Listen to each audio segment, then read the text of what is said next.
Hello मित्रमैत्रिणींनो, स्वागत आहे माझ्या चॅनलवर। मी आज मुंगण्याच्या शेंगा बनवत आहे। रस्स्याच्या मुंगण्याच्या म्हणजे शेवग्याच्या शेंगा।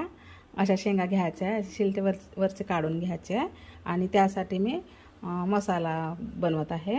हे बघा, अद्रक आहे 2 ते 3 तुकडे, 5 तुकडे छोटे छोटे, 2 लवंग आहे, 2 ते 3 मिरे आहे आणि दालचिनी आहे ही वाली, आणि 6 जिरं आहे थोडं, आणि 1 चम्मच आपलं साधं जिरं, 1 मोठा कांदा आणि खोबरा आहे, खोबऱ्याचे काप, आणि 8 ते 10 लसण पाकळ्या आहे, आणि थोडे धणे आहे 2 ते 3 चम्मच।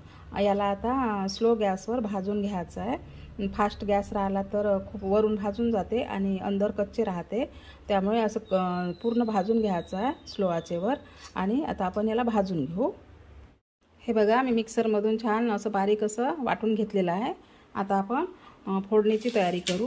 आणि हे बघा, शेंगा उकडायला टाकली आहे, उकडल्या, आणि थोडी उकळताना छान याच्यामध्ये थोडंसं किंचित मीठ टाकायचं आहे आणि थोडी हळद। झाली आता शेंगा उकडून, बंद करू गॅस।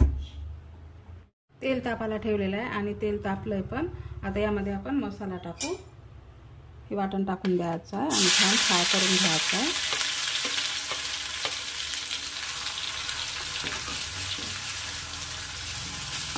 मसालेवाली भाजी बनवत आहे मी आज शेवग्याचं, आणि याला असं स्लो गॅसवर छान परतून घेऊन तेल सुटेपर्यंत याला परतून घ्यायचं आहे। तसं मसाला भाजलेलाच आहे तरी पण टेस्टी होते भाजी याच्याने।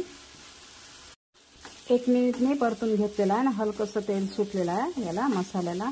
आता आपण यामध्ये थोडी हळद टाकू, कारण उकळण्यामध्ये आपण हळद टाकली होती थोडी, आणि लाल तिखट गरजेनुसार घ्यायचं आहे तिखट, आणि याला मिक्स करायचं आहे। आणि थोडा गरम मसाला घरी जे असेल ते तुम्ही घेऊ शकता।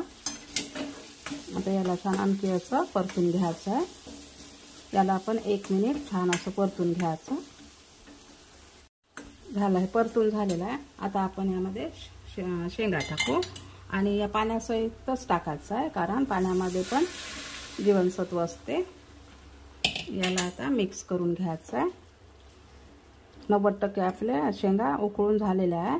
आता 10% आपण या रश्श्यामध्ये छान शिजवून घ्यायचं आहे, आणि यामध्ये गरम पाणीच टाकायचं आहे। आता आपण थोडं पाणी टाकू,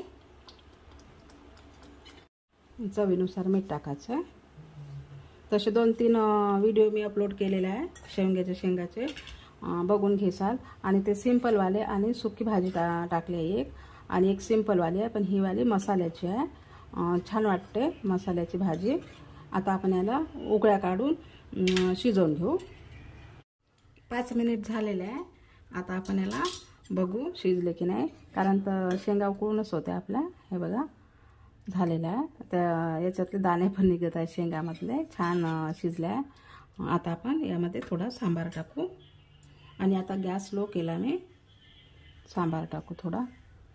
झाली आपली भाजी तयार। या प्रकारे तुम्ही नक्की ट्राय करा आणि कमेंटमध्ये सांगा कशी झाली भाजी। छान सेंट येत आहे, आणि नवीन असाल तर चॅनलला लाईक, शेअर, सबस्क्राईब नक्की करा। झाली भाजी, आणि गरमागरम भाकरीसोबत खायला तयार। गॅस बंद करते मी।